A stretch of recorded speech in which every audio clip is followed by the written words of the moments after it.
Max Verstappen will definitely have a lot to say to his team after the racing bosses released a paper about what happened in Turn 1 between him and Russell.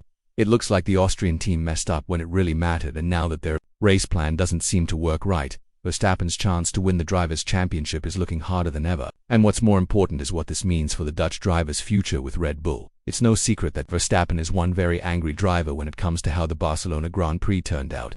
He had to give up 2 spots because of stuff that happened in a few corners during the safety car restart. Verstappen lost control of the back of his car, which gave Leclerc a perfect chance to get past Max. Russell tried to take advantage of this by diving into Turn 1, pushing Verstappen wide, and the Dutch driver didn't give the spot back at that time. He felt like he was right to do that, so when he was told to give the spot back, he kept saying that he was ahead. But at the end of the day, he let Russell pass after Turn 4, only to go and crash into him as both of them went into Turn 5. It was a very dangerous thing to do, and it clearly showed that his emotions got the best of him in just a few laps. His race went from fighting for a podium to P5, or maybe even worse, because he didn't have fresh soft or medium tires when he really needed them.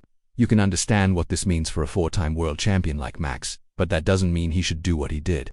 After all, we thought the Mad Max days were way behind us. He won 4 championships, and when talking about 2025, he keeps saying that he doesn't have any chances to fight against the McLaren cars. That doesn't mean he would just give up in any remaining weekend, but to purposely bump your rival just because you feel like it, that's not going to work.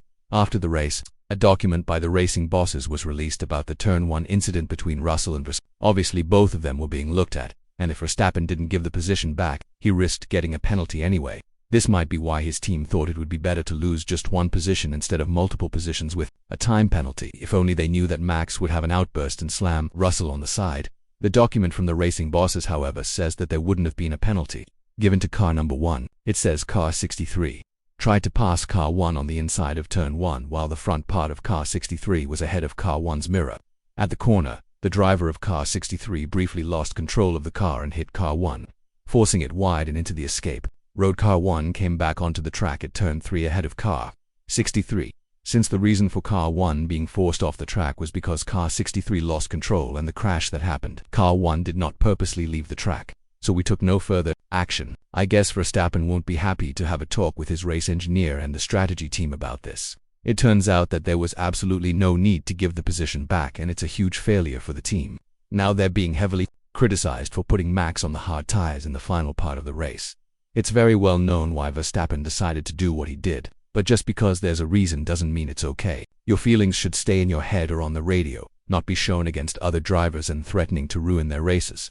This is why the racing bosses decided to punish him properly to 10 seconds and 3 points on his super license. In the past, especially in 2021, Verstappen seemed to have gotten away with similar behavior when he fought against Hamilton. But now it seems like there's a new sheriff in town, and his name is not Max Verstappen. Russell went on to criticize what Verstappen did, reminding us about his famous statement last year when he said that when things aren't going Max's way, he's obviously going to lash out in an aggressive way. Talking about the Barcelona incident, Russell said, "I mean, from my point of view, I just got crashed into. I don't really know why or what the thinking was behind it. In the end, I'm glad I continued with little damage, and it ultimately hurt him a lot more than me. Look, that's how Max goes racing. As I said, he was in P4, I was in P5. I ended up in P4, and he ended up in P10. So from my side, I'm glad that I managed to finish the race. I'm not really sure what he was thinking because he cost himself and his team a lot of points."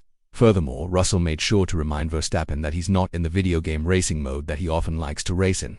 This is real-life Formula 1. Even though he hasn't achieved even a tiny bit of what Verstappen has already achieved, we cannot argue with Russell's comments about this situation. What Verstappen did was very careless and something that needs to be thought about in a different way, especially by the racing bosses. They are the ones who should punish such reckless driving in a proper way, and in this case, I think they did quite a good job. So maybe Verstappen can consider himself a bit lucky to not leave this race with a proper disqualification. 2. This Verstappen didn't really bother to talk much, as he went on to say that the next time Russell's going to criticize him for his driving, he's going to bring a tissue for all of the tears coming off the British driver's face. I don't think this is a proper look for Max, after all. Even though he is a 4-time world champion and managed to be the fan favorite in 2025, this has taken away a lot of respect from his reputation. Imagine reaching a level where all of the fans would sing your song in Imola after winning the race and then doing something like you did in Barcelona.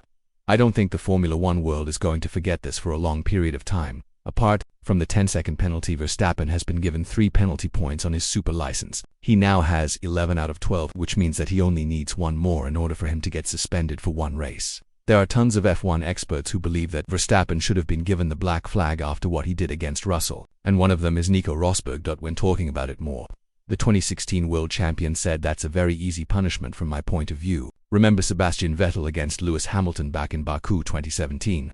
Vettel got a 10-second stop and go penalty for that incident back then. Max needs to get the black flag immediately. He just crashed into Russell on purpose.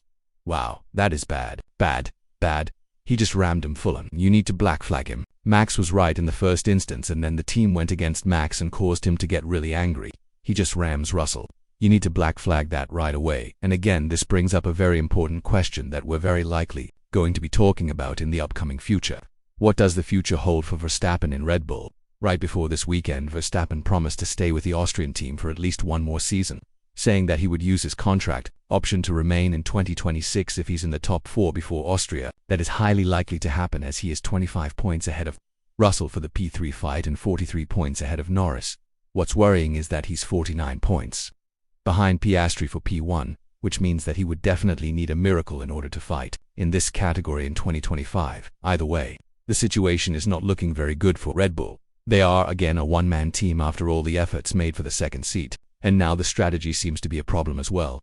In the Constructors' Championship, a category that they've seemingly ignored on purpose, they sit at P4 without any strong chance of fighting Ferrari or Mercedes. To make matters worse, these teams are expected to pick up speed in the following period with serious upgrades, whereas the same cannot be said for Red Bull, and they're troublesome. RB21. Will we come to Newey's words when it comes to Max's car and how he's going to chase the fastest challenger for the future? Time will tell. But with Mercedes and Aston Martin not ready to give up on the 4-time world champion just yet, things might unfold in a very interesting way for all sides involved. It would definitely be a massive shake-up and a definite rebuild for the Austrian team, whereas Max will try and look for a championship in a team that would give him a proper car to fulfill the one-man team story. With all of this in mind, what do you think about Max's actions against Russell? And more importantly, do you think he's able to make things right in the rest of the season? Let us know in the comments below, and once you do that, make sure to click on the video that's appearing on your screen right now.